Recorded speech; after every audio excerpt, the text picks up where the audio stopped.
and welcome back to another video. In today's video I'll be showing you how to make two different kinds of egg dishes. The first is a quiche that has caramelized onions and spinach in it, and the second is a Mexican inspired egg bake, which you'd make on the stove top, so it's not technically a bake, but so I would recommend that you check down in the description for all the ingredients and read over the instructions before you begin, just so you know you have all of the stuff required. And without further ado, let's get on with the video. For a more detailed list of ingredients, please see the description down below. Pre-made pie shell. Poke holes using a fork all the way around your pie shell so that it doesn't puff up while baking.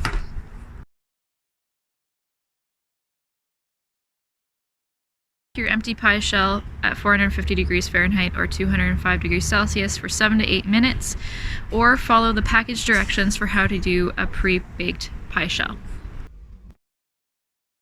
With your two onions, you're going to peel them, halve them, and then slice the onions. To a frying pan, add 2 tablespoons of olive oil, and then heat on medium heat. Add the onions and stir regularly. Cook onions until they are turning translucent and browning on the edges, then add a 1/4 cup of water, and then simmer until the water is gone, adding a little bit of salt near the end. Rinse your 2 cups of spinach. Add in your 2 cups of rinsed spinach and cook them until the spinach is wilted. Once the onions and spinach are done, remove from heat and set aside. For a bowl, add 5 cracked eggs, and then add in the 3/4 cups of almond milk. Whip the eggs until they are frothy. Once your eggs are whipped, add in your 1/2 teaspoon of garlic salt, 1/4 teaspoon of paprika, 1/4 teaspoon of black pepper, 1/4 teaspoon of salt, and then mix well. Add your egg mixture to your baked pie shell, and then add your onions and spinach around the egg mixture evenly.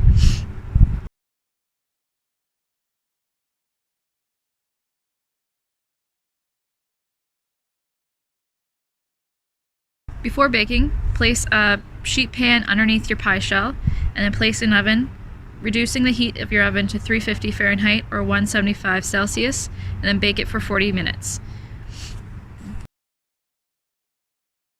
Quiche is still wet in the middle. Add 5 more minutes of baking time, and then once it's done, remove from the oven and allow to cool. Once it's cooled down, you are all set to serve and enjoy.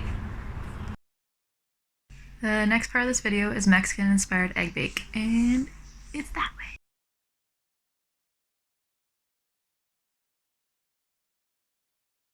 Dice the jalapenos and sweet peppers into fine cubes.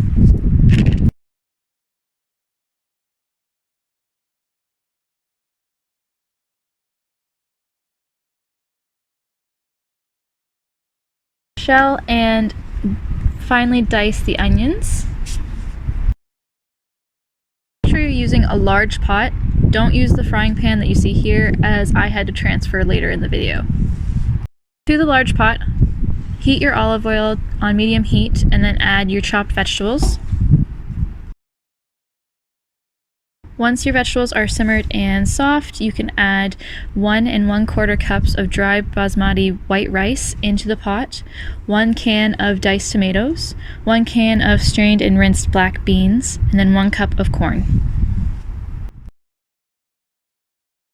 Those ingredients mixed, you can add in your dissolved bouillon cube with 1 cup of boiling water, and then add that to the pot, making sure that you're mixing everything well. Mixed, you can add in your pre-made seasoning. The instructions are actually down in the description, as there is quite a bit in it. You can just look there.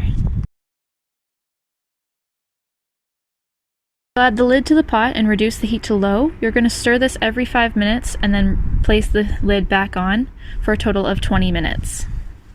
If the rice begins to stick to the bottom of the pot, just add your extra 1/2 cup of water. Once rice is done, create wells within the dish, and then crack your eggs into those wells. You're going to cover the pot for 5 minutes while the eggs poach. If you don't like runny eggs, you can actually poach them for 7 minutes total, but they will no longer be easy to medium poached eggs.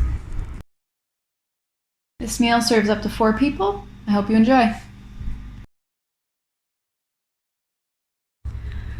Thank you for watching this video. I hope you enjoyed watching it and learning something new. Hopefully you get to try these recipes out yourself, and if you do, let me know and comment down below.